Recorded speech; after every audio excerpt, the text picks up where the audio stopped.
तो hello guys, welcome back to my new blog. कैसे हो आप सब? आशा करता हूँ बच्चे होंगे, बढ़िया होंगे, स्वस्थ होंगे। दोस्तों आज भी जा रहा हूँ कहीं, कई दिनों से था खाली, बुकिंग कोई आई नहीं थी। और ये चल रहा है फरवरी का महीना एंड, फरवरी महीने का एंड चल रहा है। और आज जा रहा हूँ, कोई छोटी मोटी बुकिंग आई हुई है तो वहाँ जा रहा हूँ बुलंदशहर की तरफ। ठीक है भाई, वही काम धाम का तो ऐसा ही है, हल्का फुल्का ही काम है, कोई ज़्यादा वैसा काम है नहीं। ठीक है, फरवरी में जो काम निकलेगा तो सही काम निकल रहा है मेरे हिसाब से तो। ठीक है, बाकी देखो भाई, काम के ऊपर है। जब काम हल्का होता है, गाड़ी भी बहुत ज़्यादा हो गई है, कंपटीशन बहुत ज़्यादा हो गए हैं, लोग भाड़े मार रहे हैं। लेकिन उनमें क्या है कि कोई इतने में जा रहा है, कोई इतने में जा रहा है, कोई भाई किसी भाड़े को 1500 रुपये में लेके जा रहा है और दूसरा बंदा उसी भाड़े को फिर लेके जा रहा है 1000 रुपये में, 1300 रुपये में, 1200 रुपये में। तो भाई कंपटीशन बहुत ज़्यादा बढ़ गया है इस लाइन में, बहुत ज़्यादा। जब कंपटीशन बढ़ जाता है तो क्या होता है, फिर भाड़े कट जाते हैं। और जो कस्टमर होता है वो उसको लेकर के जाता है जो कम में लेके जाएगा, सस्ते में लेके जाएगा, उसी को तो लेके जाएगा फिर। तो इस लाइन में कंपटीशन कुछ ज़्यादा हो गया। मुझे लगता है कि इसके बराबर कंपटीशन किसी और लाइन में नहीं है। ठीक है, तो मैं इस लाइन में कर रहा हूँ तो मुझे पता है कि इस लाइन में कंपटीशन ज़्यादा है। अगर आप किसी और लाइन में कर रहे हो तो भाई आप बताओ कि कंपटीशन है। मैं तो इस लाइन में ज़्यादा मान रहा हूँ कि हर कोई चौथा बंदा गाड़ी निकाल के ला रहा है। पता नहीं यार, लोगों को ये लगता है कि इसी लाइन में सबसे ज़्यादा कमाई है। क्या ड्राइवरी लाइन में सबसे ज़्यादा कमाई है? लोग बाग यही जानते हैं कि ड्राइवरी लाइन में गाड़ी चलाओ, सबसे ज़्यादा पैसा कमाओ। ठीक है, पुलिस वाले पकड़ेंगे तो गाड़ी वालों को पकड़ेंगे, परेशान करेंगे उनको, कि पता नहीं गाड़ी वाले ही सबसे ज़्यादा पैसा कमा रहे हैं और तो कोई पैसा कमा ही नहीं रहा। ठीक है, और कहीं चले जाओ, आरटीओ ऑफिस चले जाओ, वहाँ भी बहुत ज़्यादा धांधलेबाजी चल रही है, वहाँ लोग परेशान करते हैं। ठीक है, तो मतलब हर जगह चक्कर यही चल रहा है। गाड़ी वाले सबसे ज़्यादा पैसे कमा रहे हैं इस चक्कर में, और कमा कहीं नहीं रहे, सब कंपटीशनबाजी चल रहा है। मान लो आज मैं गाड़ी निकाल के लेकर आया हूँ और कल को कोई और निकाल के ले आएगा। आज मैं कोई भाड़ा 1500 रुपये का लेकर जा रहा हूँ कहीं, तो वही बंदा दूसरे भाड़े को, मेरे ही भाड़े को, वो 1200 रुपये में लेके चला जाएगा, 1000 रुपये में लेके चला जाएगा। इतनी मारामारी चल रही है यार, क्या यार, बेरोजगारी इतनी चल रही है कि बस पूछो मत। किस हद तक जा चुकी है बेरोजगारी के कुछ कह नहीं सकते भाई। ठीक है,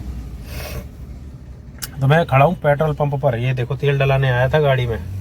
ठीक, ये पीछे पेट्रोल पंप पे साइड में खड़ा हुआ है ट्रक। तो मैंने गाड़ी रोकी, थोड़ी बातें करता हूँ अपने ऑडियंस से और बताता हूँ।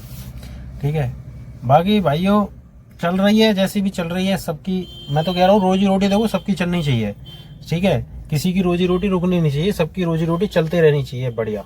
ठीक है, लेकिन भाई कंपटीशन नहीं होना चाहिए। कंपटीशन बहुत तगड़ा है इस लाइन में कि मान लो बस भाड़े की वजह से, और हमारे जो ऐसा करते हैं, जो हमारे ड्राइवर भाई करते हैं, हमारे साथ के जो हैं वही ड्राइवर भाई करते हैं कि मैं किसी का भाड़ा नहीं काटता हूँ, मैं नहीं काटता किसी का भाड़ा, मैंने आज तक किसी का भाड़ा नहीं काटा। अगर किसी ने मुझे किसी भाड़े पे भेज भी दिया ना, तो मैं बिल्कुल भी भाड़ा नहीं काटूंगा किसी का भी। ये मेरी प्रॉमिस रहती है, क्योंकि भगवान तो देने वाला, भगवान देगा मुझे।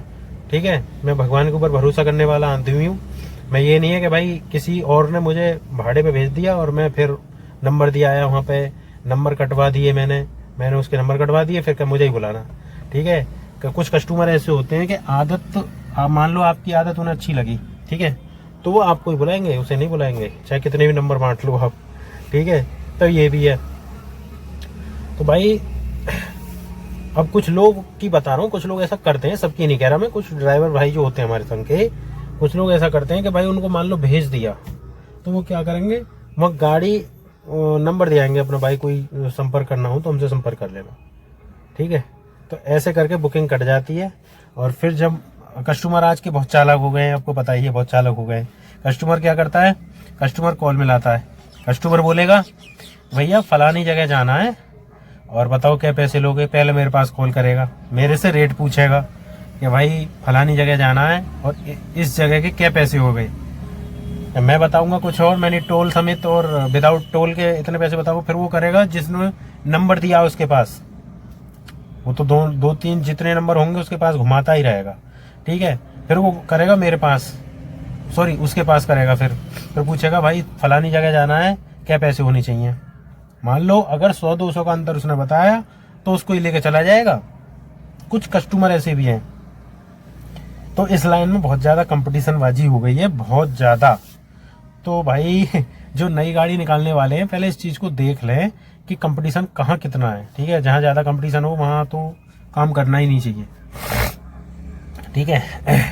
और अगर आपने नई गाड़ी निकाली है और आप नई गाड़ी चलाना कर रहे हैं स्टार्ट, तो भाई आप ये उम्मीद मत करो कि आपके पास भाड़ा आना शुरू हो ही जाएगा। नहीं आएगा, शुरू में बिल्कुल भाड़ा नहीं आएगा। क्योंकि आजकल लोग जो मैं तो कह रहा हूँ शहरों में जो गाड़ियाँ चला रहे हैं लोग, वो ओला, उबर, रैपिडो वगैरह में गाड़ियाँ चला रहे हैं कंपनी में।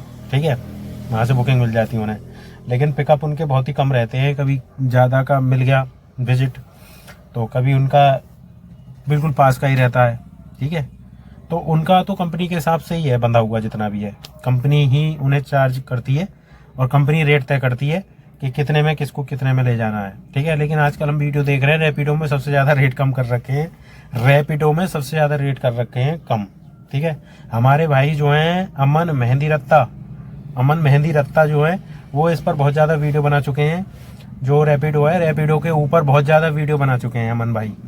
ठीक है, कि इसको बायकॉट करो, वो करना भी चाहिए। जब वो कोई ड्राइवर के हित में कोई काम नहीं हो रहा, ठीक है, तो उसको बायकॉट करना भी जरूरी है, बहुत अच्छा है।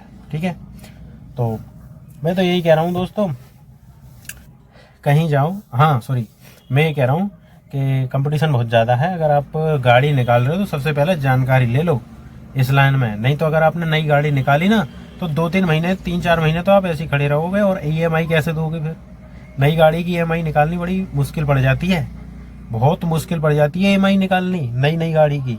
तो बहुत दिक्कत में आ जाते हैं, बहुत ज़्यादा परेशानी में। जब कैसे दें, फिर वो फाइनेंसर जो होते हैं, फाइनेंस वाले, वो कॉल करते हैं, भाई आपकी किस्त नहीं आई, इतनी तारीख को किस्त जानी थी, भाई कर दूंगा 2-4 दिन में। फिर 2-4 दिन के चक्कर में 20 दिन और आगे को बढ़ जाते हैं। तो ये हो जाता है। हमें तो अपने ऊपर बीती हुई बात है ये, जब बोल रहे हैं हम। ठीक है, तो फिलहाल हमने इसकी तो EMI हमने कंप्लीट कर दी है। ठीक है, NOC वगैरह प्राप्त हो गई है हमें, तो अपने अंडर में है ये गाड़ी, कोई दिक्कत नहीं है। ठीक है, जो लोग गाड़ी किस्त पे निकालते हैं उनके लिए बता रहा हूँ। जो लोग गाड़ी किस्त पे निकालते हैं कि हाँ भाई हमने गाड़ी नई निकाली है, भाड़े बहुत मिल रहे हैं और कोई वाले कमा रहे हैं सबसे ज़्यादा, अरे ऐसा कुछ नहीं है। जब आप इस लाइन में आओगे ना, जब पता पड़ेगी आपको कि भाड़े मिल रहे हैं या नहीं मिल रहे। ठीक, पहले का समय और था, अब का समय और है। ठीक है, अब तो हर जगह भाई कहीं, अब तो गैस भी इतनी महंगी हो गई है बहुत ज़्यादा। हमारी तरफ जो गैस का जो रेट चल रहा है 87-88 रुपये प्रति लीटर चल रहा है। पेट्रोल भी 95-96 चल रहा है, बताओ। फिर गाड़ी का एवरेज देखना पड़ता है कि क्या एवरेज दे रही है गाड़ी। ठीक है, तो ये सब चीज़ें देख करके उस हिसाब से वो करना पड़ता है। तो भाई बस यही जानकारी देना चाहता था, बस। मिलेंगे नेक्स्ट ब्लॉग में। जय हिंद, जय भारत, भारत माता की जय।